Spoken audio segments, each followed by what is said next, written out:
ಇನ್ನು ಹೆಚ್ಚು ಸಲ ಅಡ್ಡ ಬೀಳಲಿಕ್ಕೆ ಆಗುವುದಿಲ್ಲ ರಾಮ. ಹೇಳಿ ಸ್ವಾಮಿ, ಈ ಪ್ರದೇಶದವರು ಅಂತ ನಿಮ್ಮನ್ನು ಕಾಣುವಾಗ ಅರ್ಥ ಆಗ್ತದೆ. ನಾನು ಬಂದು ಕೆಲವೇ ದಿನಗಳಾದದ್ದಂತೆ ನನ್ನನ್ನು ಕಾಣುವ ಅವಸರ ನಿಮಗುಂಟು ಅಂತ ನಿಮ್ಮ ಬರುವಿಕೆಯಲ್ಲಿ ನನಗೆ ಅರ್ಥ ಆಯ್ತು. ಏನಾದ್ರೂ ಹೇಳುವುದಕ್ಕೆ ಬಂದಿರಾ, ಅಲ್ಲ ಏನಾದ್ರೂ ಕೇಳುವುದಕ್ಕೆ ಬಂದಿರಾ, ತೆಕ್ಕೊಂಡು ಹೋಗುವುದಕ್ಕೆ ಬಂದಿರಾ, ಅಲ್ಲ ಕೊಟ್ಟು ಅನುಗ್ರಹಿಸುವುದಕ್ಕೆ ಬಂದಿರಾ? ಹೇಳಿ ಪ್ರಭು. ಈ ಪ್ರದೇಶದಲ್ಲೇ ಬೆಳೆದಂತ ನನಗೆ ಆಗ ಸ್ಥಿತಿಯನ್ನು ನೋಡು ರಾಮ. ಚಿತ್ತವಿದಯ್ಯ ರಾಮ ಭೂತದನು ಜಾನಪ್ಪ ಬಂದು ರಾಮ ರಾಮ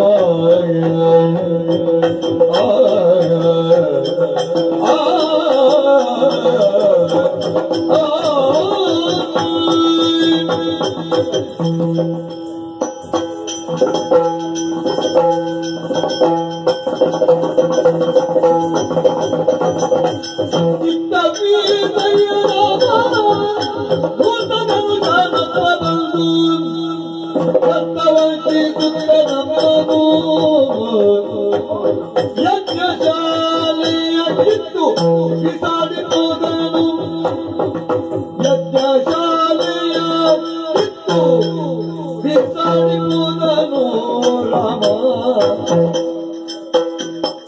ಚಿತ್ರವಿದೆಯರ ಮರುಟನುಗನುಬ್ಬವನ್ನು ಗಟ್ಟರಂತೆ ಕುಟ್ಟ ನಮ್ಮನು ರಾಮ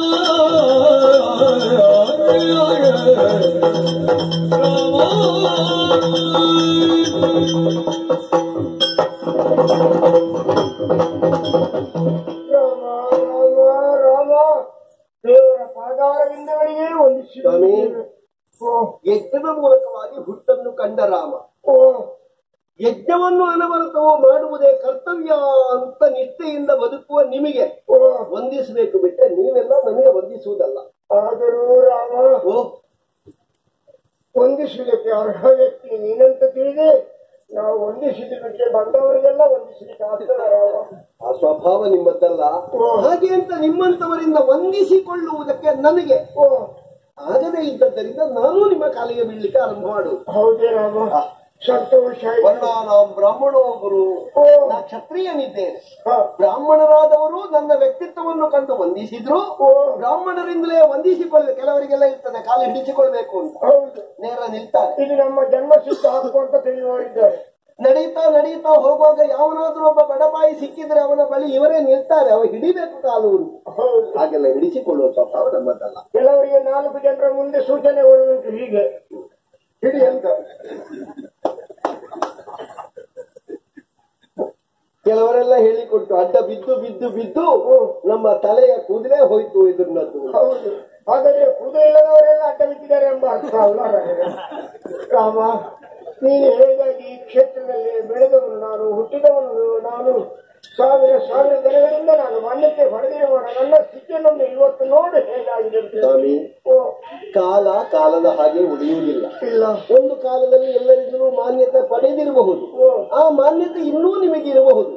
ಏನು ಮಾಡುವ ಹೇಳಿ, ಪ್ರಸಂಗ ಬಂದ ಹಾಗೆ ಅಲ್ವಾ ಜೀವನ ಎನ್ನುವುದು.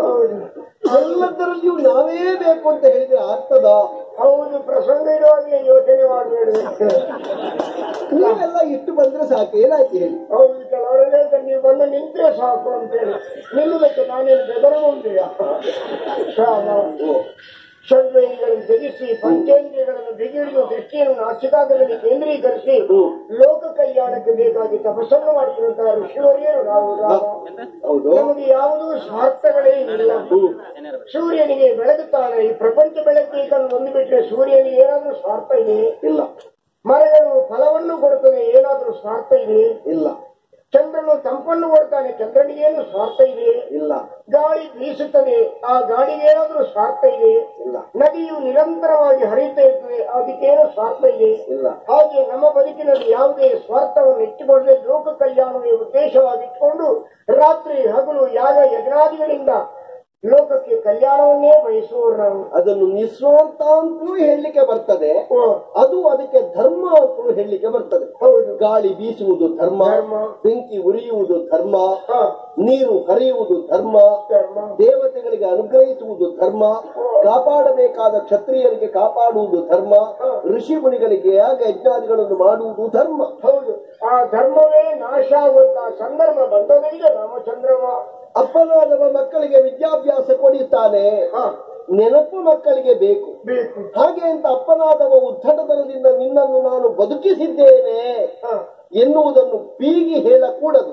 ಯಾಕಂದ್ರೆ ಅಪ್ಪನಿಗೆ ಮಗನಾದ ಮೇಲೆ, ಮಗುವಿಗೆ ಅಪ್ಪನಾದ ಮೇಲೆ ತಾನು ಬದುಕಿ ಬಂದದ್ದು ಯಾಕೆ ಎನ್ನುವ ಕರ್ತವ್ಯ ಪ್ರಜ್ಞೆಯನ್ನು ಎಲ್ಲರೂ ನೆನಪಿಟ್ಟುಕೊಳ್ಬೇಕು. ಆ ಮಗನ ಮುಂದೆ ಹೀಗೆ ನಡೀಬೇಕೆನ್ನು ಉಪದೇಶ ಮಾಡಬೇಕಾದ ತಂದೆಯಲ್ಲದೆ ರಾಮ. ಸರಿ ರಾಮ, ಯಾವುದು ಆಕಾಂಕ್ಷೆಗಳಿಲ್ಲದೆ ರಾತ್ರಿ ಹಗಲು ಲೋಕ ಕಲ್ಯಾಣಕ್ಕೆ ದುಡಿತಿರುವ ನಾವು ಕಾಲ ಕಾಲಕ್ಕೆ ಸರಿಯಾಗಿ ಮಳೆ ಬೀಳಲಿ, ಮಳೆಯಿಂದ ಇದೇ ಸಮೃದ್ಧಿ ಆಗಲಿ, ಈ ಪೃಥ್ವಿಯು ಸಸ್ಯಶ್ಯಾಮಲೆ ಆಗಲಿ, ದೇಶಕ್ಕೆ ಕ್ಷೋಭೆ ಎನ್ನುವುದು ಬಾರದೇ ಇರಲಿ, ನಮ್ಮಂತಹ ಸಾಧು ಸಜ್ಜನರು ನಿರ್ಭೀತಿಯಿಂದ ಸಂಚರಿಸುವಂತಾಗಲಿ ಎನ್ನುವ ಉದ್ದೇಶ ಬಿಟ್ಟರೆ ಬೇರೆ ಏನಿಲ್ಲ.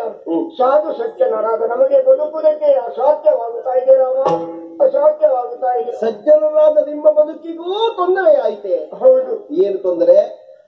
ಹೇಗೆ ತೊಂದರೆ? ರಾಮಚಂದ್ರ, ಯಾರಿಂದ ತೊಂದರೆ?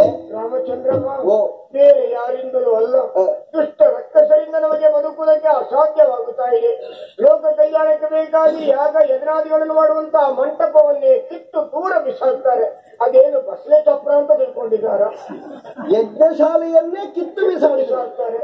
ಅಲ್ಲ, ಈ ಶಾಲೆಯನ್ನೆಲ್ಲ ಕಿತ್ತು ಬಿಸಾಡ್ಲಿಕ್ಕೆ ಏನಪ್ಪ ಅವರಿಗೆ? ಅದೇ ಕೇಳು. ಆ ಯಜ್ಞ ಶಾಲೆಯಿಂದ ಅವರಿಗೆ ಏನು ಪ್ರಯೋಜನ ಉಂಟು? ಇನ್ನು ಕೆಲವರು ಯಾವುದೋ ಮಾಂಸಗಳನ್ನು ತಂದದಕ್ಕೆ ಸುರಿಯುವುದು ಅಷ್ಟೇ ಅಲ್ಲ ರಾಮ, ರಕ್ತವನ್ನು ತಂದು ಸುರಿಯುತ್ತಾರೆ ಯಜ್ಞ ಶಾಲೆಗೆ. ರಾಮಚಂದ್ರ, ನಿನ್ನಂತವರು ಇರುವಾಗಲೂ ಹೀಗೆಯ? ದೇವಲೋಕದಲ್ಲಿ ಆ ಇಂದ್ರನು ಹೇಗೆಯೋ ದೇವತೆಗಳಿಗೆ ಇಂದ್ರನಾಗಿ ಕಾಣಿಸ್ತಾನೋ, ಭೂಲೋಕದಲ್ಲಿ ನರರಿಗೆ ನೀನು ನರೇಂದ್ರನಾಗಿ ಹುಟ್ಟಿ ಬಂದವ. ನೀನಿರುತ್ತಾ ಇಂಥ ಅನ್ಯಾಯಗಳು ಆಗ್ತಾ ಇದೆಯಲ್ಲ ರಾಮ, ನೀನಿರುತ್ತಾ ಇಂಥ ಅನ್ಯಾಯಗಳು ಆಗುತ್ತಾ ಇದೆಯಲ್ಲ ಸ್ವಾಮಿ. ಆ ವಾಕ್ಯ ಬಹಳ ಅಪಾಯದಲ್ಲಿ ಉಂಟು.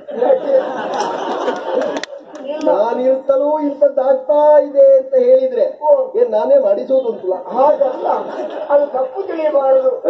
ಅದನ್ನು ಸಮರ್ಥವಾಗಿ ನಿರ್ವಹಿಸೋಕೆ ನೀನೊಬ್ಬನೇ ಬಿಟ್ಟರೆ ಬೇರೆ ಯಾರು ಇಲ್ಲ, ಬೇರೆ ಯಾರು ಇಲ್ಲ. ನಾನಿರುತ್ತಲೂ ಹೀಗೆ ಆಗುತ್ತಾ ಉಂಟು. ಯಾಕೆ? ನಮ್ಮ ಇರುವಲ್ಲಿ ಸ್ವಲ್ಪ ಸ್ವಲ್ಪ ಬೇರೆಯವರದ್ದು ಇರುವ ಕಾರಣ ಅವರು ಮಾಡಿಸುವುದು ಅಂತ ನಿಮಗೆ ಯಾಕೆ ಗೊತ್ತಾಗುವುದಿಲ್ಲ ಹೇಳಿ? ಪೂರ್ಣ ಪ್ರಮಾಣದಲ್ಲಿ ನಾವೇ ನಿದ್ರೆ ಹೀಗಾಗುವುದೇ ಇಲ್ಲ. ನೀನಿರುತ್ತಾ ನಮ್ಮಂತವರಿಗೆ ಕಷ್ಟ ಬಾರದಾಗಿ ನೋಡಿಕೊಳ್ಬೇಕಾದ್ರೆ ಇವರೆಲ್ಲ ನಿಮ್ಮ ಬೆನ್ನ ಹಿಂದೆ ಸರಸ್ಯ ಸಾಲಲ್ಲಿ ಬಂದದ್ದ? ಅಲ್ಲ, ಅವರಿಗೆ ನಾವು ಹೇಳಿಕುಂಟ. ಅವರಿಗೆ ಉಂಟು ರಾಮಚಂದ್ರ. ಕಡಲು ದೂರ ನಿಂತುಕೊಂಡು ಕಲ್ಲಲ್ಲಿಟ್ಟು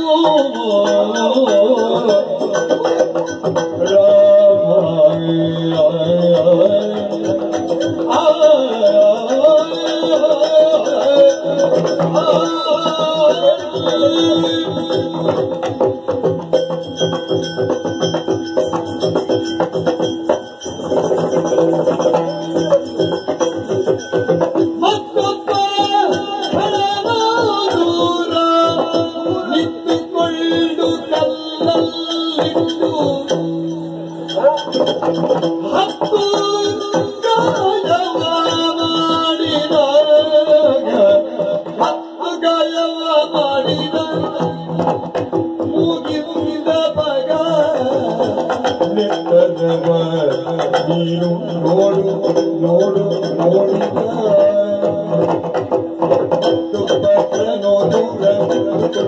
ಕಲ್ಲಲ್ಲಿಟ್ಟು ಹತ್ತು ಗಾಯವನ್ನು ಮಾಡಿದ ಮೂಗಿನ ಮಗ ನೋಡಿದಾಗ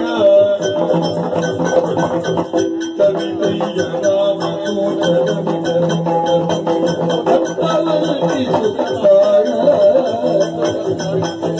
ರಾಮ ರಾಮ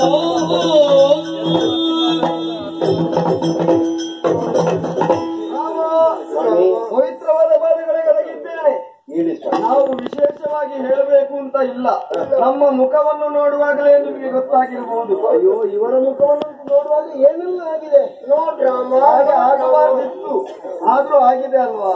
ಬೇಸರ ಆಗ್ತಾ ಉಂಟು. ನಿಮ್ಮಂತವರಿಗೆ ಹೀಗಾಗಬಾರ್ದಿತ್ತು. ಹೌದು, ಶಾಂತಿಯ ದೂತರಾಗಿ ಪ್ರತಿಯೊಂದು ಕಡೆಯಲ್ಲಿಯೂ ಶಾಂತಿಯನ್ನು ನೆಲೆಸಬೇಕು ಅಂತ ಮಂತ್ರ ಹೇಳುವ ನಿಮಗೂ ಕ್ರಾಂತಿಯ ಸಂಕೇತವಾದ ರಕ್ತ ಹರಿತಾ ಉಂಟು ಮುಖದಲ್ಲಿ. ಹೌದು, ಈ ಮುಖದಲ್ಲಿ ರಕ್ತ ಕಾಣುವಾಗ ಯಾರಾದ್ರೂ ಸರಿ ಹೊಡೆದು ನಿಮ್ಮವರು ನಮಗೆ ಸಿಕ್ಕಿದ್ದಾರೆ ನೋಡಿ ರಕ್ತ ಅಂತ ತೋರಿಸಿದ ಹಾಗೂ.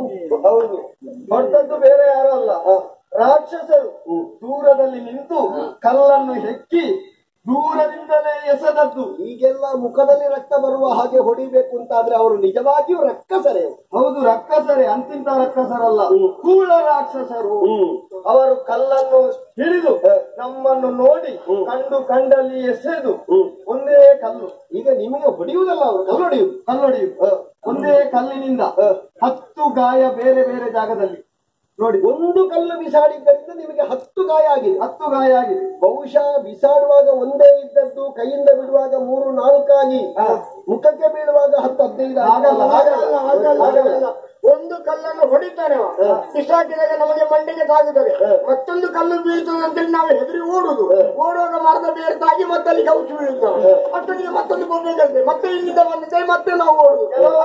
ಒಂದು ಕಲ್ಲು ತೋರಿಸಿದ ಓಡಿ 10 ಗಾಯಗಳಾಗಿದೆ ರಾಮ.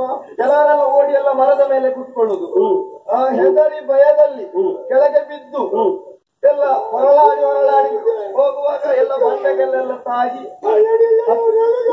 ಮುಖದಲ್ಲೆಲ್ಲ ರಕ್ತ ಬರ್ತದೆ. ಅಲ್ಲಾಡಿ ಅಲ್ಲ, ಹೊರಳಾಡಿ ಹೋದಾಗ ಗಾಯ, ಅಲ್ಲಾಡಿಗೆ ಬಂದು ಗಾಯ. ಅವರಿಗೂ ಗಾಯ ಆಯ್ತು. ಅವರಿಗೆ ಈಗ ಗಾಯ ಆಗುದಿಲ್ಲ, ಮೊದಲು ಗಾಯ ಆಗಿದೆ. ಎಷ್ಟಕ್ಕೆ ಮುಗೀತಾ? ಇಲ್ಲ